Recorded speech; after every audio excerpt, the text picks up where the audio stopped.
Hello दोस्तों, जय हिंद दोस्तों। आइए क्लास 10 केमिस्ट्री इसके पहले वाले जो पार्ट में पढ़े उसके बाद वाला वीडियो है, ये देखिएगा। ये लिखा गया है असंतुलित रासायनिक समीकरण को संतुलित कैसे करें। ठीक ना। आइए हम सीखते हैं कि असंतुलित रासायनिक समीकरण को संतुलित कैसे करेंगे।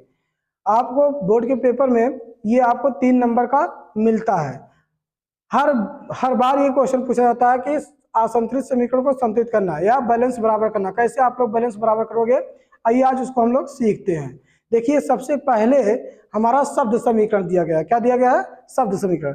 आइए शब्द समीकरण को पढ़ते हैं। क्या है शब्द समीकरण? शब्द समीकरण में सबसे पहले दिया है हाइड्रोजन प्लस क्लोरीन आपका बन रहा है क्या? हाइड्रोक्लोरिक अम्ल बन रहा है। देखिए, हाइड्रोजन और क्लोरीन को जब हम लोग मिलाते हैं तो क्या बनता है? हाइड्रोक्लोरिक अम्ल बनता है। आइए हम इसका जो है पहले सूत्र लिख लेते हैं। देखिए, हाइड्रोजन का संकेत होता है या सूत्र होता है H2 होता है। क्या होता है? H2 प्लस क्लोरीन का संकेत क्या होता है?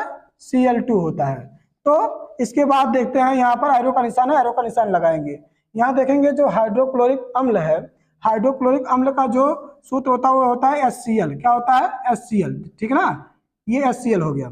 अब यहाँ पर ध्यान दीजिएगा, यहाँ पर कहा गया संतुलित करना। ये हो गया हमारा असंतुलित समीकरण। अभी ये असंतुलित समीकरण है। ये असंतुलित समीकरण को हमने बताया था कि इसको हम लोग कंकाली समीकरण या धाजा समीकरण के नाम से जानते हैं। आइए देखते हैं इसको संतुलित कैसे करेंगे। देखिए, हम क्या करेंगे, यहाँ पर देखेंगे हाइड्रोजन के हमारे कितने परमाणु है? 2 परमाणु है। यहाँ Cl के कितने हैं? 2 है। जबकि यहाँ पर देखेंगे तो यहाँ पर हाइड्रोजन के केवल 1 है, Cl भी कितने हैं? 1 है। तो इसको हम लोग संतुलित करने के लिए, इसको संतुलित करने के लिए यहाँ पर क्या करेंगे? 2 लिख देंगे। देखिए, यहाँ पर जैसे ही 2 लगाते हैं, यहाँ पर जैसे ही क्या लगाते हैं? 2 लगाते हैं, ये हमारा 2 HCl हो जाता है। अर्थात 2 बार हमारा H भी हो जाता है और 2 बार हमारा क्या हो जाता है? Cl भी हो जाता है। इसी प्रकार से यहाँ पर देखिए 2 बार H है और यहाँ पर 2 बार Cl है। ठीक ना। इस प्रकार से ये हमारा क्या हो जाता है? एक संतुलित समीकरण बन जाता है। ये हो गया। दूसरा देखते हैं, दूसरा क्या है? दूसरा यहाँ का आ गया सोडियम प्लस जल मिलकर सोडियम हाइड्रोक्साइड प्लस हाइड्रोजन ये गैस देते हैं। ठीक है ना। आइए इसको देखते हैं। देखिए, यहाँ पर जो हमारा सोडियम है, इस सोडियम का संकेत क्या होता है? अर्थात संकेत मतलब फार्मूला या सूत्र, इसको कह सकते हो। तो सोडियम का संकेत होता है Na। ठीक ना। और जल तो आप लोग जानते हो, है ना। जल का जो फार्मूला होता है, सूत्र होता है, वो होता है H2O। ठीक ना। अब देखिए यहाँ पर क्या करेंगे, यहाँ पर जब जल में हम लोग सोडियम को डालते हैं तो ये सोडियम हाइड्रोक्साइड बनाता है। सोडियम हाइड्रोक्साइड का फार्मूला क्या होता है? सोडियम हाइड्रोक्साइड का फार्मूला होता है NaOH। क्या होता है? NaOH होता है। प्लस आपका हाइड्रोजन, जो हाइड्रोजन है, ये हाइड्रोजन का जो फार्मूला होता है वो क्या होता है? H2 होता है। क्या होता है? H2। ठीक है ना। अब यहाँ पर अगर ध्यान दीजिएगा, यहाँ ध्यान देंगे तो देखिए यहाँ पर हाइड्रोजन, यहाँ पर देखिए सोडियम के पहले 1 परमाणु है, सोडियम का 1 परमाणु है, कोई दिक्कत नहीं है। यहाँ पर देखिए हाइड्रोजन के 2 परमाणु हैं, यहाँ पर हाइड्रोजन के 2 यहाँ और 1 यहाँ है। 2 और 1 मिलकर कितने हो गए? 3 हो गए। अब हमको यहाँ भी 3 ही करना है, क्योंकि इधर कितना है? 3 है। देखिए यहाँ पर ऑक्सीजन के 1 है, ऑक्सीजन का 1 है, कोई दिक्कत नहीं, लेकिन हाइड्रोजन के 3 हो गए हैं। तो यहाँ पर हम लोग क्या करेंगे, यहाँ पर हम लोग 3 करने के लिए पहले यहाँ पर अगर 1 लिखेंगे तो 2 एकम 2 ही होगा, इसलिए यहाँ पर हम लोग क्या करेंगे? 2 लगाएंगे। तो 2 दूनी कितना हो जाएगा? 4 हो जाएगा। अब देखिए इधर यहाँ 2 दूनी 4 हाइड्रोजन हो जा रहा है, तो इधर भी 4 करना है। अब सोचिए अगर यहाँ पर हम 2 लगा देते हैं तो 2 दूनी 4 हो जाता है, 1 यहाँ लिखेंगे तो 5 हो जाएगा। तो ये यहाँ पर हम यहाँ पर 2 ना लगाकर अगर हम यहाँ पर 2 लगा दे तो 2 हाइड्रोजन यहाँ हो गया, 2 यहाँ मिलकर 4 हाइड्रोजन हो गए। इसी प्रकार से यहाँ पर 2 बार सोडियम हो गया और 2 बार ऑक्सीजन हो गया। और हम देखते हैं यहाँ पर 2 बार हमारा ऑक्सीजन है और यहाँ पर 2 बार भी ऑक्सीजन है। और ये ध्यान दीजिएगा यहाँ पर 2 बार सोडियम है। ऐसा करते हैं यहाँ 2 लगा देते हैं। 2 लगाते ही ये भी एक प्रकार का आपका संतुलित समीकरण बन जाता है। तो हमने 2 समीकरण को संतुलित कर लिया। आइए तीसरा देखते हैं। तीसरा हमारा क्या है? तीसरा हमारा जिंक है और यह क्या है? सिल्वर नाइट्रेट है। देखिए यहाँ पर जिंक नाइट्रेट और सिल्वर बन रहा है। ठीक है ना। तो जिंक का फार्मूला क्या होता है? Zn होता है। ठीक ना। और सिल्वर नाइट्रेट का फार्मूला क्या होता है? सिल्वर नाइट्रेट, सिल्वर मतलब होता है Ag। ठीक ना। और नाइट्रेट का मतलब होता है NO3। नाइट्रेट का मतलब होता है NO3। ठीक ना। तो ये हो गया हमारा सिल्वर नाइट्रेट। अब ये दोनों जब देखिए यहाँ पर जो हमारा जिंक है वो क्या करेगा, जब ये सिल्वर नाइट्रेट में मिला जाएगा तो ये सिल्वर को विस्थापित कर देगा, अलग कर देगा। तो यहाँ पर वो विस्थापित करके क्या बनाया है? देखिए यहाँ पर जिंक नाइट्रेट बनाया है। तो जिंक जो होता है डबल पॉजिटिव वाला होता है और नाइट्रेट सिंगल निगेटिव वाला होता है। तो यहाँ पर हमारा जो फार्मूला बनेगा वो ZnNO3 का ट्वाइस बन जाएगा, NO3 का ट्वाइस बन जाएगा। प्लस आपका क्या हो जाएगा यहाँ पर Ag हो जाएगा, क्या हो जाएगा Ag।